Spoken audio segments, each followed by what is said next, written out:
আসসালামু আলাইকুম। Hi everybody guys. আমরা আজকে বসে আছি সুন্দর একটি সন্ধ্যায় আলরাজি গ্রাউন্ডে। এখানে বসে আপনাদেরকে বিদেশ আসার ব্যাপারে অনেকেই অনেক প্ল্যান করে থাকেন এবং অনেকেই অনেক অনেক অনেক কিছু জানেন না, কি করে আসব অথবা কোথায় যাব, কেমন হবে কোম্পানি, এ ব্যাপারে অনেকেরই ডাউট থাকে। সে ব্যাপারে একটু পরামর্শ অথবা চিন্তা ভাবনা থেকে, নিজস্ব অভিজ্ঞতা থেকে কিছু শেয়ার করতে চাই, যেটা আপনাদের ভবিষ্যতে বাহিরে আসার ব্যাপারে অনেক কাজে লাগবে। আমরা যারা বিদেশ আসতে চাই, দেখা যায় অনেক কিছুই জানি না, কিভাবে প্রসেসিং করতে হয়। যে কারণে দেখা যায় বাংলাদেশ এবং ওই সমসাময়িক কান্ট্রিগুলো থেকে মিডল ইস্টে আসার ব্যাপারে অনেক সমস্যা হয়।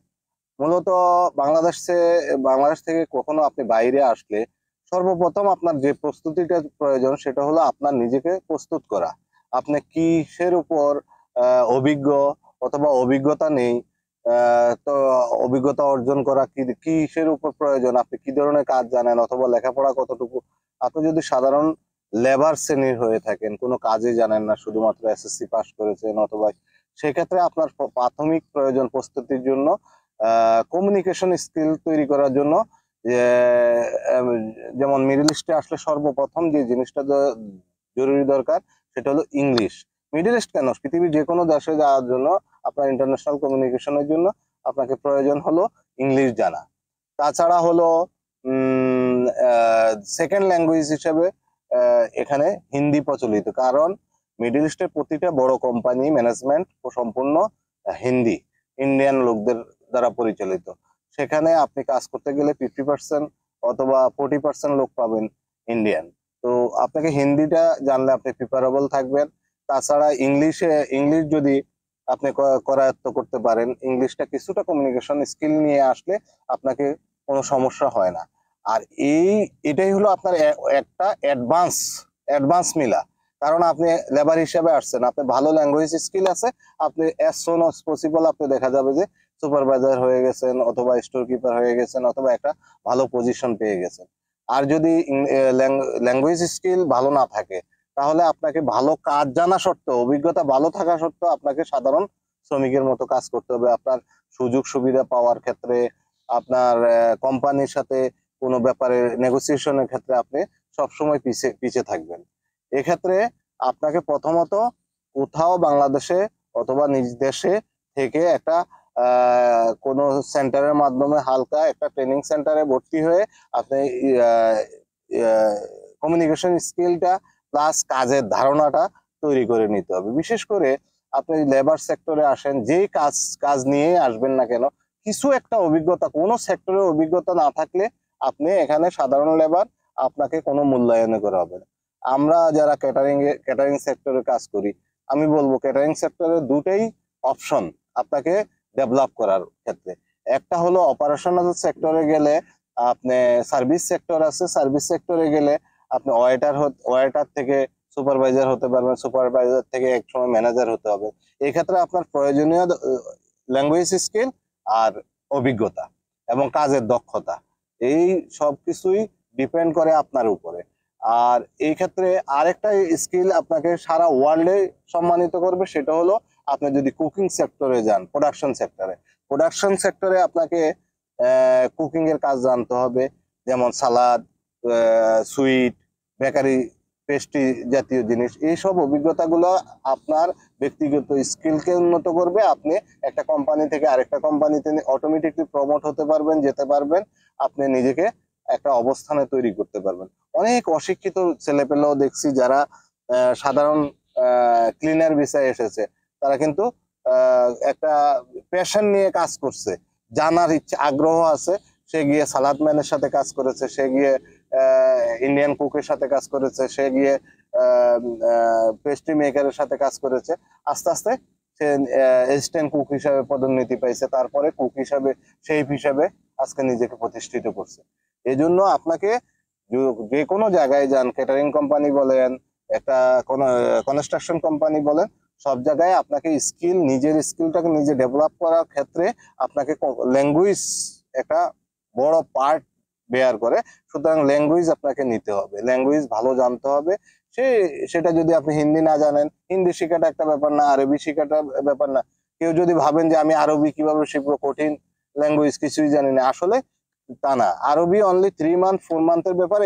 এখানে আসার সাথে সাথে কাজ এবং দৈনন্দিন আচার আচরণ, দৈনন্দিন কার্যকলাপের মাধ্যমে আপনি আরবি শিখতে পারবেন। কিন্তু ইংলিশ শিখতে হলে বেসিক কিছু ম্যাটার প্রয়োজন হয়, শুধু ভার্বালি শেখা যায় না, বেসিক কিছু ওয়ার্ড ভোকাবুলারি আপনার জানা দরকার আছে, সেই ভোকাবুলারিকে শিখে আসবেন। আর এখানে আসার ক্ষেত্রে আপনি মনে করেন সর্বপ্রথম বাছাই করবেন কোম্পানি। আপনারা আমাদের দেশ থেকে মূলত বেশিরভাগ লোকে আসে আত্মীয়তার মাধ্যমে অথবা পরিচিত কারোর মাধ্যমে ভিসা নিয়ে।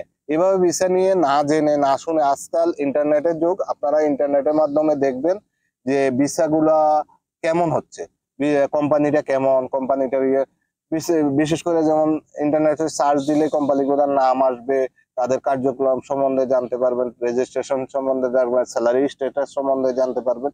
আপনারা বসে আছেন কেন, দেখেন, কম্পিউটারে দেখে কোম্পানি সম্বন্ধে একটা ধারণা নেন, অথবা আপনার পরিচিত কেউ এই দেশে থাকলে, সে মোটামুটি শিক্ষিত থাকলে তাকে জানান যে ভাই আমি কোম্পানিতে আসতেছি, কেমন কাজ করব। বিশেষ করে অরিজিনাল কোম্পানি, সেটা ছোট হোক বড় হোক, আপনি আসেন, আপনি সাকসেস হবেন। বাট এই যে সাপ্লাই কোম্পানি নামক কোম্পানিগুলোতে আসবেন না, কারণ এখানে আপনাকে সাপ্লাই কোম্পানি নিয়ে আসবে অনেক সুযোগ সুবিধা ইত্যাদি ইত্যাদি বলে, আর পরবর্তীতে সে প্রয়োজনের খাতিরে কাজ কোথায় পাবে, কেমন পাবে, তার উপর ডিপেন্ড করবে আপনাকে সেল করবে। আপনাকে সেল করবে 1500 টাকা, আপনাকে দিবে 1000 টাকা, আর ওর 500 টাকা তো জরুরি। তো ও সাপ্লাই কোম্পানিতে এসে কখনো গেইনার হতে পারবে না, পরবর্তীতে সমস্যার পর সমস্যা আপনার জন্য তৈরি হবে।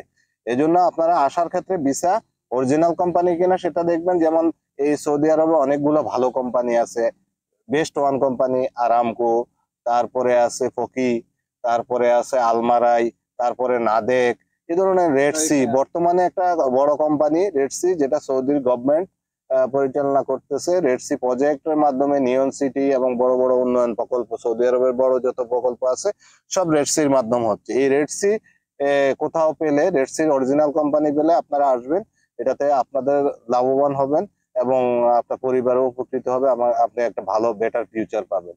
এই ধরনের ভালো কোম্পানিগুলো দেখে আসতে পারলে আপনি স্যালারি স্ট্যাটাস কম থাকলেও ফ্যাসিলিটি পাবেন অনেক ভালো, থাকা খাওয়ার সুবিধা। কারণ এদেশে আপনি রুজি করবেন 1500 টাকা, যদি আপনার খাওয়া থাকা নিজের হয়, মেডিকেল নিজের হয়, আপনি ভাবতেও পারবেন না আপনার মাসে 700-800 টাকা শুধু আপনার পিছনেই খরচ হয়ে যাবে। তখন আবার আবার বাঁচবে কি?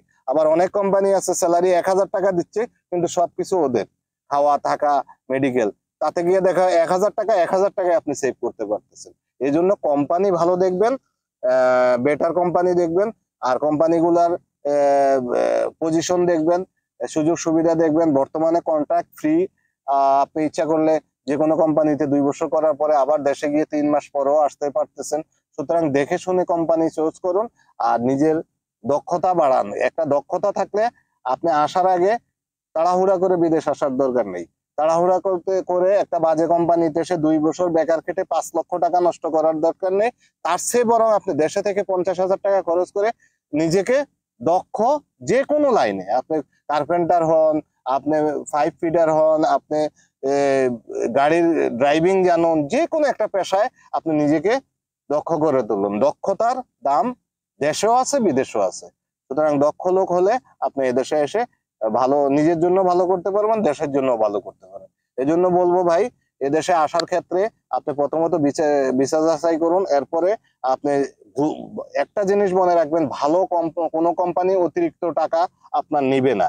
যখনই শুনবেন যে 5 লক্ষ 4 লক্ষ 6 লক্ষ টাকা আপনার নিতে চাচ্ছে, এটা দ্যাট মিনস আপনি দালালের একটা খপ্পরে পড়তেছেন, এরা আপনাকে নিয়ে মুনাফা করতে চাচ্ছে। আর ভালো কোম্পানি আপনাকে ইন্টারভিউ নিবে, ইন্টারভিউ নেওয়ার পরে আপনাকে নির্দিষ্ট একটা অ্যামাউন্ট বলে দিবে, সেই অ্যামাউন্টের মাধ্যমে আপনি 3 লাখ 3.5 লাখ টাকা নর্মালি বাংলাদেশ থেকে আসতে লাগেই। তো সেই টাকার ভিতরে আপনাকে আসতে হবে। আসলে পরে দেখা যাবে কোম্পানিতে ফ্যাসিলিটি পাচ্ছেন, মাস শেষেই বেতন পেয়ে যাচ্ছেন, আকামার চিন্তা করতে হচ্ছে না, টিকিটের চিন্তা করতে হচ্ছে না, মেডিকেলের চিন্তা করতে হচ্ছে না। কিন্তু খারাপ কোম্পানিতে আসলে এইসব ঝামেলাগুলা যখন আপনাকে পোয়াতে হবে, মাস শেষে বেতন পাবেন না, 2 মাস 3 মাস পরে বেতন পাবেন। সাপ্লাই কোম্পানি গুলার মতো, ওই সাপ্লাই কোম্পানির অরিজিনাল কোম্পানি বেতন দেয় 2 মাস পরে, তারপরে আপনার কাছে যাবে 3 মাস পরে, আবার কোম্পানির প্রয়োজনে অনেক সময় সাপ্লাই আটকায় রাখে টাকা। এইসব ক্ষেত্রে আপনাকে আসার আগে চিন্তা করা উচিত।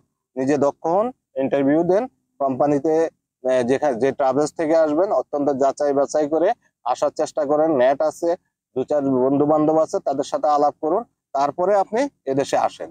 আসার পরে যে কাজগুলা, সেই কাজগুলা সর্বপ্রথম আপনি নিজেকে জানার চেষ্টা করুন, বোঝার চেষ্টা করুন, শেখার চেষ্টা করুন। আস্তে আস্তে ধৈর্য ধরুন, একদিন না একদিন আপনি সাকসেস হবেনই।